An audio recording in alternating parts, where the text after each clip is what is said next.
Amen. Alléluia. Amen. Il y a les gens, ils se sont bloqués par rapport à des credos. Même nos églises, dès qu'il y a les dogmes, lorsqu'il y a les dogmes, lorsqu'il y a les credos, sachez que vous pouvez empêcher le manœuvre du Saint-Esprit. Vous pouvez empêcher le manœuvre du Saint-Esprit. Le Saint-Esprit, c'est quelque chose quelque part qui contredit le savoir-faire. Le Saint-Esprit, c'est quelque chose qui vient comme une folie à des fois et qui peut vous demander une chose au-delà de ce que vous croyez. Dans la Bible, un prophète, on lui a demandé d'aller se marier à une prostituée.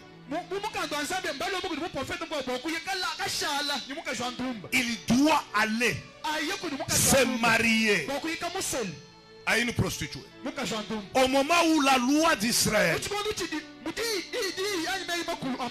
refuse qu'on ne puisse pas toucher une femme déviergée. Mais ici, Dieu vient, il demande aux prophètes sanctifiés, consacrés, d'aller épouser une prostituée. Et c'est là, il y avait un enseignement que Dieu voulait donner aux prophètes. Donc il faut faire attention. Surtout nous qui sommes. Quelqu'un me donne un amen. Amen. Tu sais, les jours où moi je suis devenu pasteur, notre église était divisée. Tous les adultes se sont révoltés. Ils ont dit ceci: nous ne pouvons pas rester dans une église qui est dirigée par un enfant qui joue dans les sables. Parce que j'étais trop jeune. Je pense 26 ans. 26 ans. 26 ans.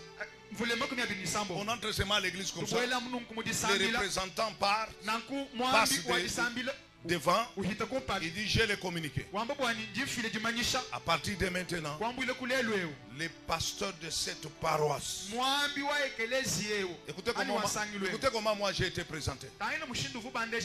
Les pasteurs de cette paroisse,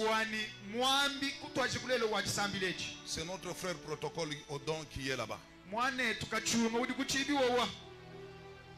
Tu peux comprendre d'abord comment